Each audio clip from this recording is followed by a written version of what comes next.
Did you know that until the early 20th century, most hypnotherapy psychologists psychiatrists will require several hours to get a patient into a trance? That's right, Idan.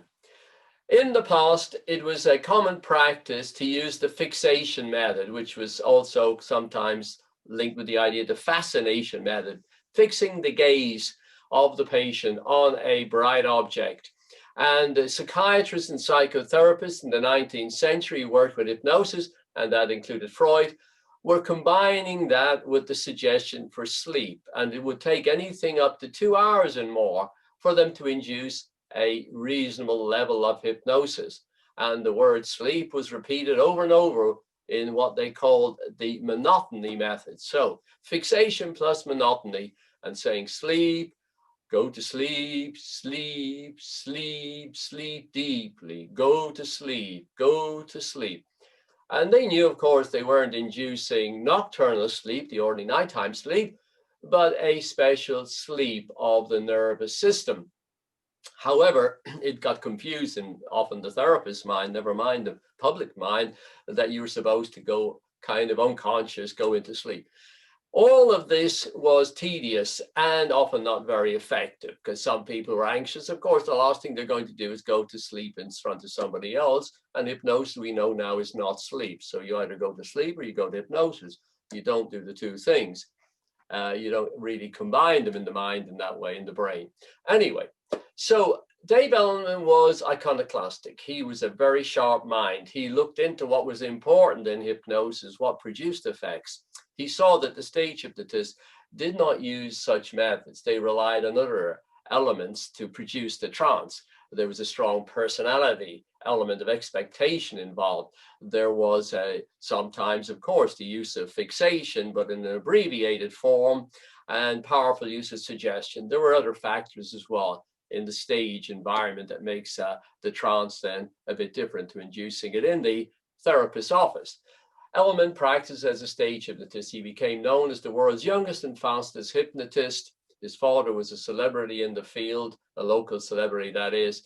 And there's a fascinating history. It's very important to study the background of some of the key people in any field when you want to learn about it, whether it's Einstein in physics or Newton or Beethoven in music and so on. When you understand a bit about the history of these people, how they arrived at their ideas, their strengths and limitations, it gives you insights into the methods, the theories and principles that they used. In the case of Elman, it's very important that to understand that he needed methods that were direct, fast, very testable, and that's what he's told his medical students and the physicians. Well, they were students of his, they were physicians in the first place in most cases, fully qualified people, but he wanted to introduce into medicine very fast, quick methods that were practical for doctors who couldn't afford to spend 2 hours or even half an hour, 20 minutes on inducing trance. And it's amazing in this day and age, here in 2021, people are still using long-winded methods.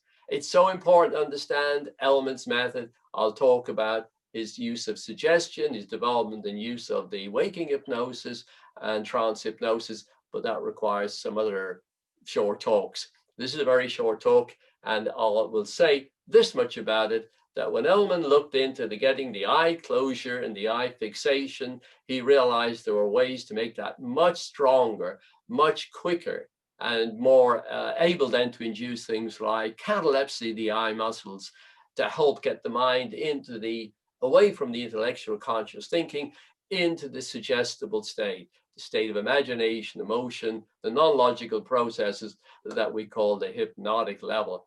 He was an expert at inducing trance. There are many elements to it. Many people teach Elman and say, I teach Elman. Well, they're teaching a fragment of it, really, in many cases. They can't do what he could do. They're not able to walk the talk in that way.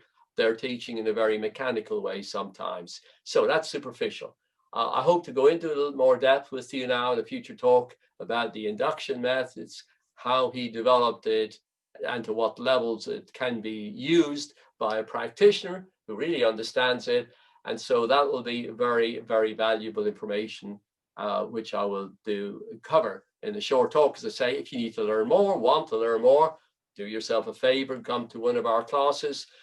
Westwood Publishing published a book the hypnotherapy book. That's the title. It was originally called Findings Hypnosis, from which it's based on the recordings he made in the classroom. It's an edited transcript of those recordings. And so you learn directly in the knowledge that has been passed on, which is still so influential according to most therapists. Elman, Gelboin, Milton Erickson, in their view, have been the founding figures in the modern 20th century, and now carry forward the 21st century, the most important figures. And we're still developing and working further to take hypnosis into the future, but using the important work of Dave Elman and Boyne and Erickson. So thank you very much for listening and watching, and I hope to catch up with you again very soon.